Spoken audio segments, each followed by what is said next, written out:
Assalamualaikum warahmatullahi wabarakatuh. Salam olahraga, salam sepak bola. Oke teman-teman, ketemu lagi dengan saya Mas Nanang dalam channel Bola Kaki. Teman-teman pecinta sepak bola tanah air, pagi ini saya membuat konten khusus membahas tentang perkembangan timnas Indonesia dalam kualifikasi Piala Dunia Zona Asia pada grup F. Seperti sudah kita ketahui bahwa timnas Indonesia sebentar lagi akan masuk pada round ketiga. Kita harapkan tentunya kawan-kawan, teman-teman ya, kita harapkan doanya. Mudah-mudahan pada pertandingan berikutnya Indonesia dapat memenangkan pertandingan, karena pada pertandingan berikutnya ini kita akan menjadi home tuan rumah menghadapi Irak dan Filipina.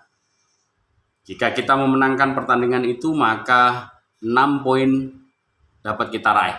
Artinya kalau sudah 6 poin, maksimal kita memiliki poin adalah 13, karena sekarang sudah poin kita sudah di poin ke-7.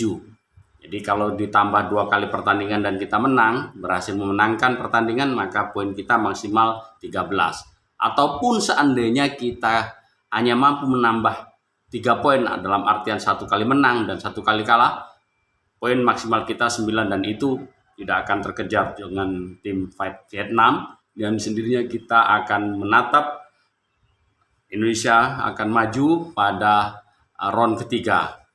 Nah, menarik teman-teman, perlu teman-teman ketahui pada round ketiga ini nanti AFC itu membagi dalam 3 grup, karena pada round ketiga ini yang diperkirakan dilakukan drawing itu antara bulan Juli dan bulan Agustus, maka peserta pada round ketiga ini terdiri dari 18 negara tim Asia.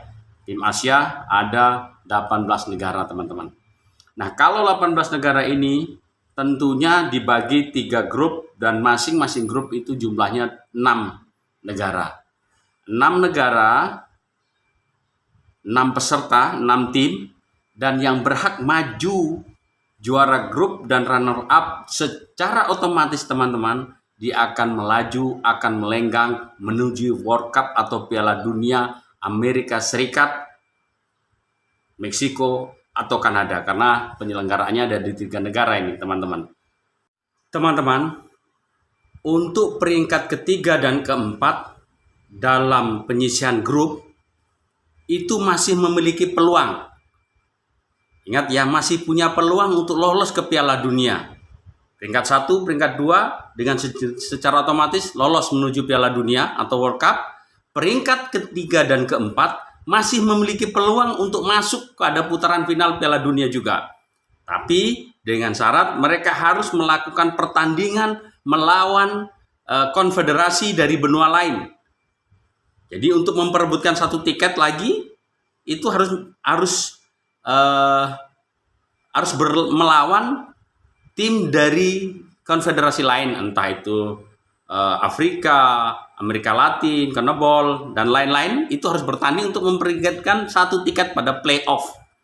Jadi peluang timnas Indonesia jika masuk pada round ketiga untuk lolos pada Piala Dunia masih terbuka lebar teman-teman.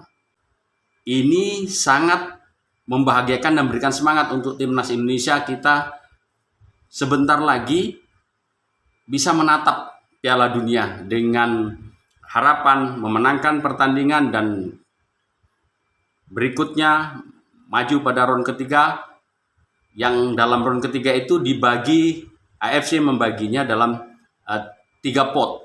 Artinya pot 1 itu diisi oleh negara dengan peringkat-peringkat tertinggi dalam standar FIFA, dalam artian ranking FIFA. Pot 1 diisi oleh negara paling tinggi di Asia. Kemudian pot 2 juga demikian, diisi pot 1 pada grup A, B, C diisi oleh grup A diisi pot 1, grup B diisi pot 1, grup C diisi pot 1. Kemudian berikutnya baru diisi pot 2, pot 2, pot 2, dan pot 3, pot 3. Menariknya, jika Indonesia lolos pada round ketiga, Indonesia kemungkinan menjadi pot di pot ketiga karena ranking FIFA yang rendah. Tapi itu tidak akan menjadi sebuah harapan kita, tidak menjadi kecil hati, karena kita tahu bersama pada Piala Asia kemarin, ajang Piala Asia, Indonesia juga pada pot ketiga dan berhasil membuktikan kita berhasil lolos teman-teman menuju fase berikutnya, menuju 16 besar. Itu sebuah pencapaian yang luar biasa karena harus berjuang dari kualifikasi. Nah, demikian juga pada pra Piala Dunia ini kita merangkak dari bawah. Kita sempat tidak memiliki harapan seolah-olah karena kita pada pertandingan pertama kita kalah dari Irak dengan 5-1, kemudian ditahan imbang oleh tuan rumah Filipina 1-1. Kemudian pada pertandingan ketiga dan keempat kita berhasil menyapu bersih teman-teman. 6 poin berhasil diambil oleh Rizky Ridho dan kawan-kawan. Sangat menggembirakan. Maka poin kita 7. Pada Piala Dunia tentunya timnas Indonesia menatap menuju ke arah itu, sudah mempersiapkan. PSSI dengan programnya, program diasporanya untuk melakukan mencari bakat-bakat pemain-pemain keturunan Indonesia yang berkarir tentunya di liga-liga Eropa, dan itu sudah dibuktikan dengan menarik pemain-pemain dengan level grade A untuk dapat bermain, untuk pulang membela tanah leluhurnya. Dan yang menariknya lagi teman-teman, Sinteyong, STY turun langsung mencari pemain, mendekati, bahkan melakukan lobby dengan pemain yang bersangkutan untuk diminta mau bergabung ke timnas Indonesia. Ini berhasil teman-teman.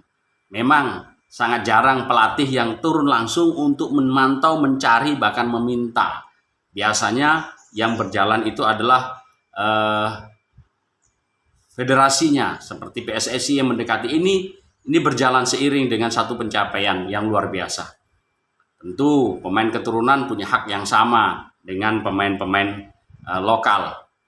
Kenapa pemain diaspora ini memberikan semangat baru teman-teman? Semangat baru dengan skill, kemampuan, dan ketenangan membawa suasana yang berbeda bagi timnas Indonesia saat ini. Ini sudah dibuktikan pada 3 pertandingan secara beruntun. Bagaimana peran pemain diaspora dengan pengalamannya, dengan grit yang dimiliki dapat mewarnai timnas kita. Jadi pemain-pemain lokal, pemain-pemain yang bermain di Liga 1 dan pemain yang bermain di luar negeri, pemain semacam Asnawi, Mangko Alam, Pratama Arhan, Witan Sulaiman yang sudah kembali, itu dapat mengambil pelajaran dari pemain-pemain yang sudah memiliki jam terbang, yang memiliki pengalaman yang tinggi. Seperti Tom Haye, kemudian J. Itnes, Ragnar Oratmangun. Dengan demikian ada keinginan mental dari pemain Indonesia itu percaya diri karena memiliki pemain yang sama levelnya dengan kelas dunia. Ini teman-teman yang luar biasa. Terima kasih untuk PSSI yang sudah memberikan spot dan mengerti kebutuhan timnas, mengangkat tentunya dengan ketua PSSI-nya Pak Erick Thohir dan segenap stakeholder, memberikan rasa bangga dan kita memiliki timnas yang harapannya lebih maju, lebih bisa mengangkat nama bangsa ke kancah dunia.